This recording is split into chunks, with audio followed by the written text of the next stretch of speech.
22 साल कोमा, एक माँ और बेटी का कत्ल और एक आदमी जिसका सब कुछ छीन लिया गया। नेटफ्लिक्स की 2050 की सबसे intense revenge thriller demon city एक ऐसी कहानी है जहां इंसान नहीं, एक जिंदा लाश बन जाता है सिर्फ बदला लेने के लिए। इस वीडियो में आप देखेंगे चेक डीमन सिटी की पूरी कहानी फुल डिटेल में। कौन था असली विलन, शॉकिंग ट्विस्ट, शुहेई साकाता ने अपने परिवार के लिए क्या किया, बेस्ट फाइट सीन्स और हिडन मैसेजेस का एनालिसिस और वो राज जो आपने शायद मिस कर दिया हो। अगर आपको रिवेंज, थ्रिलर और डार्क स्टोरी पसंद है तो ये वीडियो आपके लिए ही है। नीचे कमेंट करके बताएं, क्या आप होते तो आप भी बदला लेते? Don't forget to like, subscribe और बेल आइकॉन दबाएं ऐसे ही और डार्क स्टोरीज के लिए। तो फिल्म की शुरुआत में हम एक ऐसे गैंगस्टर को दिखाना चाहते हैं जिससे पूरा शहर डरता था, लेकिन अब जैसे जैसे उसका राज खत्म होने वाला था, शहर में एक और गैंग भी उभर आया था जो तेजी से अपना आतंक फैला रहा था। ये सुनकर बॉस इतना गुस्सा हो जाता है कि वो इस कहानी को बताने वाले के मुंह में चाकू रख देता है और उसके मुंह को एक तरफ से छेद देता है। इस गैंगस्टर के घर के बाहर हमें सगाटा दिखाई देता है जो पाइप से छत पर चढ़ता है और इस गैंगस्टर के हाथों से लड़ते हुए उसे पीटना शुरू कर देता है। फिर उसने मृत अंगरक्षक को पकड़ लिया और सीढ़ियों पर चढ़ते समय उसे गार्डों पर गिरा दिया, जिससे सभी को देर हो गई। अब तक गैंगस्टर को भी हमले की खबर मिल चुकी थी। वह इस स्थिति से बचने के लिए कार के पास आता है और देखता है कि ड्राइवर पहले ही मारा जा चुका है। वह अब कमरे में आता है और अपने दराज से एक बंदूक निकालता है जब तक कि सगाटा भी घर के अंदर नहीं आ जाता। उसे रोकने के लिए इस गैंगस्टर का दाहिना हाथ उससे लड़ने लगता है और उसके सामने आने वाली हर चीज से वह सगाटा पर हमला करके उसे रोकने में सफल होता है। अब सगाटा की कहानी खत्म करने के लिए उसने भी एक नुकीली चीज उठाई और सगाटा को नीचे गिरा दिया। इससे पहले कि वो सगाटा को चाकू मार पाता, सगाटा ने चाकू उठाया और उसका हाथ काट दिया और फिर वो अपने बॉस के पीछे गया जो बंदूक लेकर खड़ा था। जैसे ही वो सगाटा के सामने आया, उसने उसे गोलियों से भून दिया। उसने ये भी नहीं देखा कि वो अपने ही आदमी पर ताबड़तोड़ गोलियां बरसा रहा है। जिस दिन सगाटा ने उसे अपनी ढाल बनाया और अब सगाटा उस पर हमला करने जाता है और गोली चलाकर वो उस आदमी को मार देता है और पूरे गैंग की कहानी खत्म कर देता है। गिरोह के बाकी लोग अब सगाटा पर पीछे से हमला करने वाले थे, जिसके बारे में सगाटा को पता नहीं था। सगाटा को मारने से पहले किसी ने पीछे से उस पर गोली चलाई। देखा गया कि यह फुजिता था जिसके लिए सगाटा काम करता था। उसकी एक सुरक्षा एजेंसी थी और उसने इस तरह गिरोहों को मारने के लिए सगाटा को काम पर रखा था। लेकिन आज सगाटा रिटायरमेंट ले रहा था क्योंकि उसने तय किया था कि वह अपना बचा हुआ समय अपने परिवार के साथ बिताएगा। जबकि फुजिता उससे कहता है कि तुम्हें अब मिशन करने की जरूरत है, लेकिन वह नहीं सुनता और अपने घर आ जाता है। जब वह घर आया तो उसने देखा कि उसका छोटा सा परिवार है, लेकिन वे खुश हैं, उसकी बेटी और पत्नी। जब वह उनसे मिलने के बाद नहाने गया तो उसे बाहर से कुछ अजीब सी आवाजें सुनाई दी। जब वह बाहर आया तो उसने देखा कि एक पूरा गिरोह उसकी बेटी और पत्नी को बंधक बना रहा है। यह पूरा गिरोह नकाब पहने हुए था, इसलिए सगाटा उन्हें पहचान नहीं पाया। लेकिन गिरोह का नेता उनसे कहता है कि तुमने बहुत अच्छा काम किया, याहूजा गिरोह को मारकर तुमने हमारा काम बहुत आसान कर दिया। अब पूरे शहर में हम अकेले रह जाएंगे, पर अब हमारे पास सिर्फ एक ही इंसान की दिक्कत है, समझ रहे हो ना? जिसने याहूजा गैंग को मारा वो हमारे गैंग को भी मार सकता है। तो मैंने सोचा उससे पहले ही उसका काम तमाम कर देता हूँ। बॉस के कहते ही एक आदमी सगाटा की बेटी डियो को पकड़ लेता है। उसे देखते ही सगाटा को गुस्सा आ जाता है और वो उस पर हमला कर देता है और सगाटा को चेतावनी देने के लिए इधर से दूसरा गैंगस्टर बॉस को उसकी टेबल पर लेटाकर गोली मार देता है ताकि सगाटा को पता चले कि उसके परिवार को बंधक बना लिया गया है। जैसे ही सगाटा उसकी चेतावनी को देखते हुए खुद को लड़ने से रोकता है तो अब गैंगस्टरों ने उसे मारना शुरू कर दिया। अपने पिता को बुरी हालत में देखकर डियो उनसे उसे छोड़ने के लिए कहता है, लेकिन वे एक बात नहीं सुनते। सगाटा की पत्नी भी रो रही थी। उसके रोने की वजह से यह गैंगस्टर बहुत परेशान हो जाता है और उसे गोली मार देता है और उसकी कहानी खत्म कर देता है। इससे पहले उसने सगाटा की बेटी डियो को भी गोली मारी थी। सगाटा ने डियो से कहा कि वह यहाँ से भाग जाए, लेकिन गैंगस्टर ने उसकी बेटी को गोली मारकर उसकी जान ले ली और यहाँ सगाटा पूरी तरह से टूट चुका था। उसके बाद उन्होंने सगाटा को भी गोली मार दी और यह गैंग इस तरह यहाँ से चला गया कि किसी को पता ही नहीं चला कि ये गिरोह है जो इस पूरे परिवार को मार देता है। जब पुलिस हत्या स्थल पर आई, उन्हें लगा कि एक पागल आदमी ने अपने परिवार को मार डाला और फिर मर गया और यह खबर टीवी पर प्रसारित हुई। समय बीतता है और 12 साल बाद हमें इस शहर के मेयर सोनोहारा को दिखाया जाता है। एक प्रेस कॉन्फ्रेंस में वह बता रहे थे कि उन्होंने कैसे शहर का विकास किया, कैसे उन्होंने इस अपराध से भरे शहर को एक प्रगतिशील शहर में बदल दिया। यह सुनने के बाद एक रिपोर्टर यहाँ आता है और उससे कहता है, क्या आप गलत कह रहे हैं? पिछले 10 सालों में यहाँ बहुत सारे लोग गायब हो गए हैं। दिनचर्या ऐसे ही चलती रहती है। सगाता का सारा काम कोई दूसरा व्यक्ति करता है। वह उसे घुमाने ले जाता है, खाना खिलाता है और वापस घर लाता है। एक दिन जब वह सैर के बाद सगाता को घर ला रहा था, एक आदमी ने आते ही सगाता पर हमला कर दिया और उसके हाथ में चाकू घोंप दिया। जो आदमी आज सगाता की देखभाल कर रहा था वह डर गया। पता चला कि वह याहूजा गिरोह का आदमी था जिसका हाथ सगाता ने काटा था और वह अपना बदला लेने के लिए यहाँ आया था। लेकिन अब सगाता उससे बदला लेने की हालत में नहीं था। दूसरी तरफ हमें दिखाया गया कि जो रिपोर्टर सोनोहारा के सामने उसका अपराध रख रहा था, वह अभी भी एक आदमी से उसके अपराध के बारे में जानकारी ले रहा है। उस आदमी का चेहरा फिल्म की शुरुआत में याहूजा गिरोह के नेता ने काट दिया था। उसे शहर में होने वाले हर अपराध के बारे में पता था। वह बताता है कि कैसे सोनोहारा ने अपने रिसोर्ट और मॉल के लिए लाइसेंस प्राप्त किया। रिपोर्टर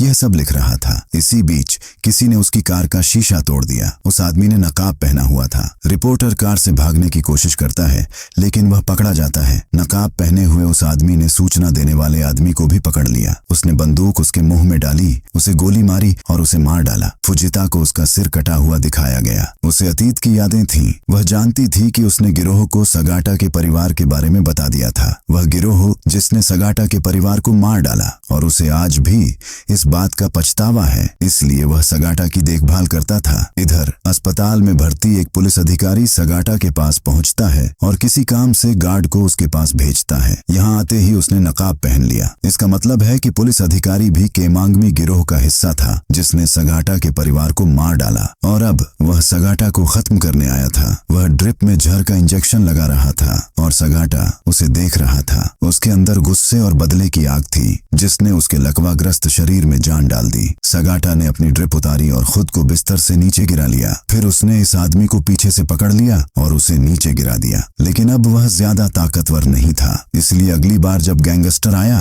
तो वह बेहोश हो गया। इसी बीच दूसरे अधिकारी भी उसके पास आ गए। जब उनमें से एक ने अपने सीनियर को नकाब पहने देखा तब उसे सारा खेल समझ में आ गया। अब अगर उसने मुंह नहीं खोला तो नकाब पोश अधिकारी उसके चेहरे पर तकिया रखकर उसे गोली मार देता। दूसरे अधिकारी ने अपने सीनियर से कुछ नहीं कहा क्योंकि वह भी गिरोह का हिस्सा था, लेकिन अब वह डॉक्टर के बारे में सब कुछ देख चुका था। इसलिए दूसरा आदमी डॉक्टर को पकड़ लेता है और उसे मार देता है। इस लड़ाई में उसने सगाटा पर भी ध्यान नहीं दिया जो अब अपने होश में आ गया था। उसने नकाब पोश अधिकारी को पीछे से पकड़ लिया। उसका दूसरा साथी उसे बचाने आया तो सगाटा ने उसे बिस्तर के पीछे धकेल दिया, लेकिन नकाब पोश अधिकारी के हमले से वह नहीं बच पाया। सगाटा ने खुद को बचाने के लिए उसे नीचे गिरा दिया और इससे पहले कि नकाब पोश अधिकारी पीछे से हमला कर पाता, चादर बनाकर सगाटा ने उसके गले में डाल दी और जोर से धक्का देकर उसे मार डाला। नकाब पोश अधिकारी तड़प तड़प कर अपने पैर जला रहा था और उसके दूसरे अधिकारी को उसके पैरों ने धक्का दे दिया जो खिड़की से बाहर गिर गया और मारा गया। इसी बीच फुजिता भी सगाटा को देखने पहुंच गया। इससे पहले कि वो ऊपर जा पाता, उसे देखकर आश्चर्य हुआ कि सगाटा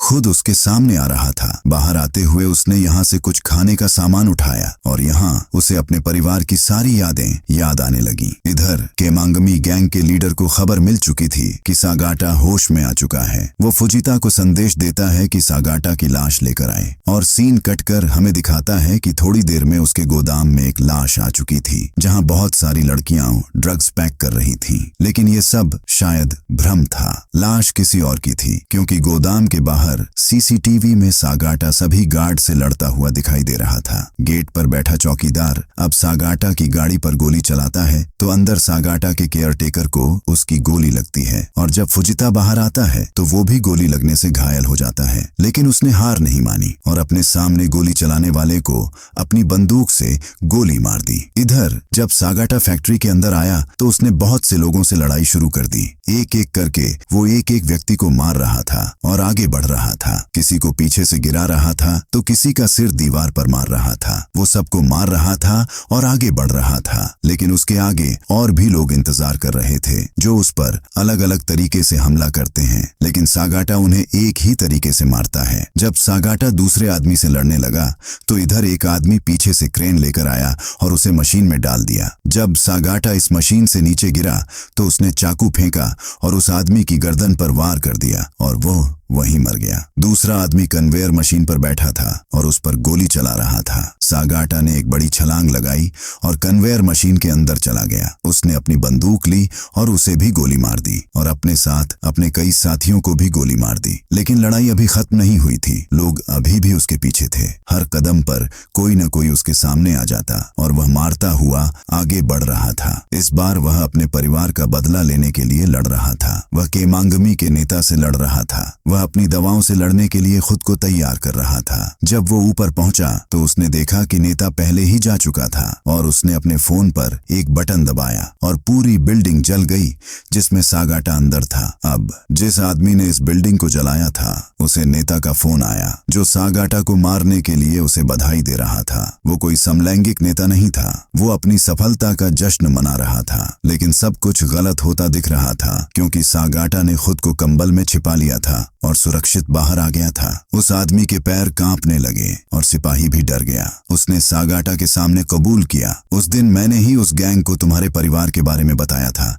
मैं इस अपराध बोध के साथ नहीं जी सकता। तुम मुझे भी मार दो। सागाटा को यह बिल्कुल बर्दाश्त नहीं हुआ और उसने गोली मारकर उसकी हत्या कर दी। जिसके बाद उसने गैंग के दूसरे आदमी को कैद कर लिया। वो अपने लीडर के बारे में जानना चाहता था। वो अपने मोबाइल से अपने लीडर को कॉल करता है। यहाँ सबसे बड़ी सच्चाई सामने आती है कि उसका लीडर कोई और नहीं बल्कि सुनुहारा है। वो इस शहर का मेयर है जो सागाटा को बताता है, मैं अपने कानूनी काम से जो भी कमाता हूँ वो सब शहर की तरक्की पर लगाता हूँ। मुझे नहीं लगता कि मेरे गैंग को खत्म करना तुम्हारे लिए अच्छा होगा। कॉल काटने के बाद सागाटा अपने सामने मौजूद आदमी को गोली मार देता है और उसे मार देता है। सुबह दिखाया जाता है कि पुलिस सारे हमलों की रिपोर्ट कर रही थी जो रात में हुए थे। बताया जा रहा था कि ये सारे हमले सागाटा ने ही किए हैं। सागाटा ने सारे लोगों को मार दिया है और वो खुद एक बम धमाके में मारा गया। ये सारी खबरें दूसरी तरफ रियो ने देखी। रियो यानी सागाटा की बेटी जो अभी जिंदा थी और उसे केमांगमी गैंग के एक आदमी ने पाला था। इधर इस आदमी को खबर मिलती है कि सागाटा अभी मरा नहीं है लेकिन वो छुपा हुआ है और कभी भी वह यहाँ आकर हमला कर सकता है। जबकि हम सागाटा को एक बूढ़े पुलिस अधिकारी के साथ देखते हैं जिसकी एक बार सागाटा ने जान बचाई थी और इसीलिए पुलिस अधिकारी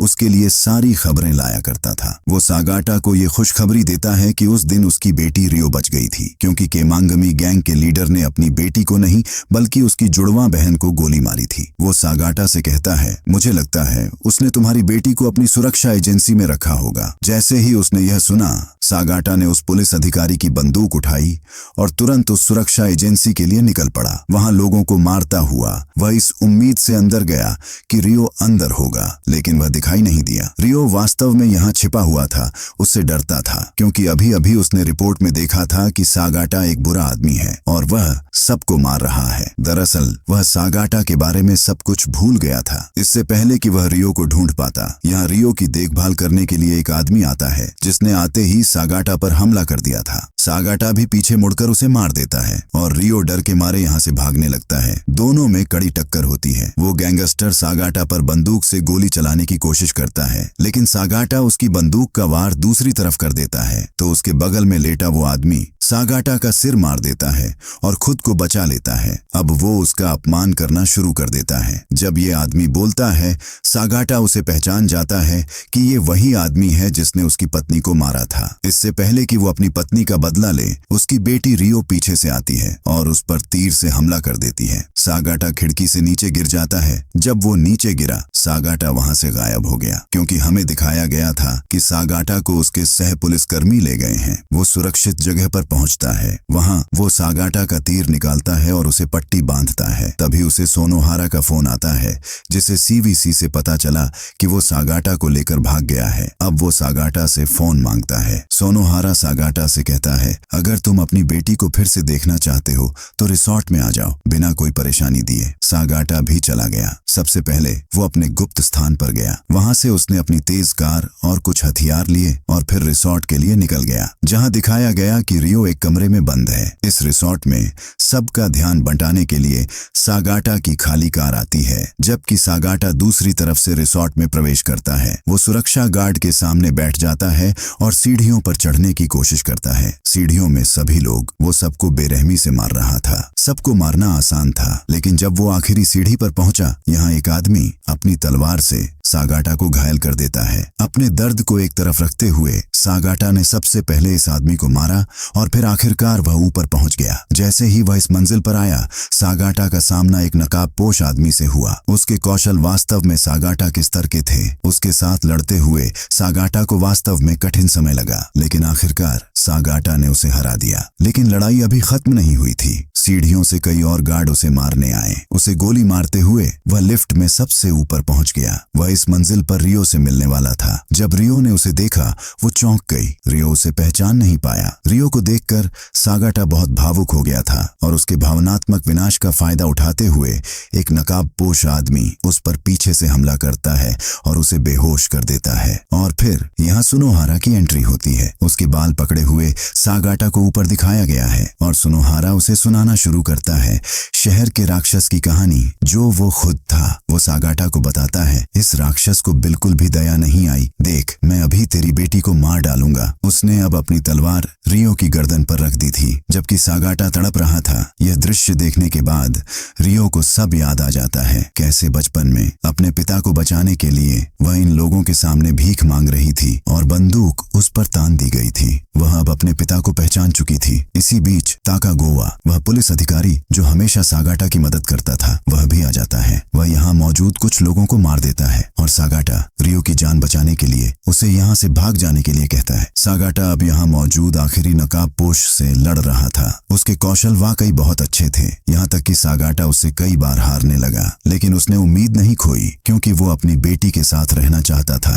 आखिरकार जब वो लड़ रहा था, उस आदमी को हराने में सफल हुआ। तब उसने उसका मुखौटा उतारा और देखा कि वो सुनोहारा का जुड़वां भाई था। और फ्लैशबैक में हमें दिखाया गया कि सुनोहारा का ये भाई उससे बहुत प्यार करता था। वो उसके लिए कुछ भी करने को तैयार था, यहाँ तक कि किसी की जान लेने के लिए। सुनोहारा हमेशा अपने भाई का फायदा उठाता था, इसीलिए वो एक आलीशान जिंदगी जी रहा था, जबकि उसका भाई उसके लिए एक नौकर की तरह रह रहा था। अब क्योंकि सुनोहारा का भाई मर गया, इसलिए सुनोहारा को लड़ना पड़ा। दोनों को एक साथ प्रशिक्षित किया गया था। सुनोहारा अब उसका मुखौटा पहनता है, जबकि यहाँ से रियो, वह सागाटा की बेटी, अपने पिता के लिए यहाँ वापस भी आती है। दोनों के बीच एक शानदार तलवारबाजी दिखाई गई है। सागाटा जीत सकता था, लेकिन इतनी चोट के कारण उसकी ताकत कम थी, जिसके कारण सुनोहारा उस पर भारी था और वह उसका हाथ काटने में सफल रहा। अपनी बांह कटने के बावजूद सागाटा में हिम्मत नहीं थी और एक आखिरी बार उसने उठाया शहर का दानव, यानी उसने सुनोहारा पर हमला किया,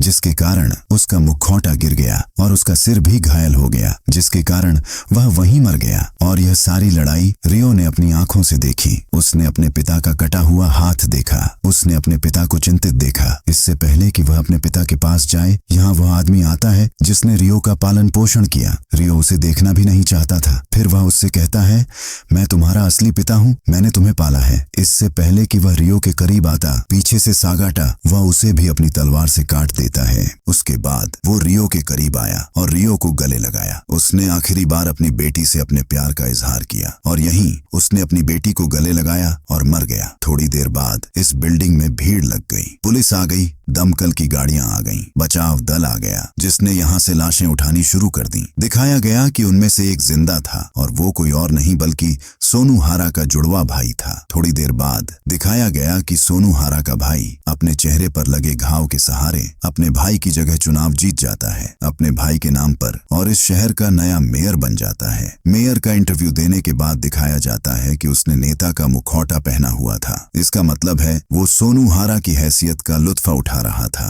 उसी समय रियो यहाँ पहुंचती है अपने परिवार का बदला लेने के लिए। अपनी शूटिंग की मदद से वो उसे कई बार गोली मारती है और उसे मार देती है और फिर अपने पिता की कार से वो यहाँ से चली जाती है। अपनी कार में उसकी फैमिली फोटो थी, जिससे पता चलता है कि वो अभी भी अपने परिवार से प्यार करती थी। और बस ये कहानी यहीं खत्म होती है। देखने के लिए धन्यवाद।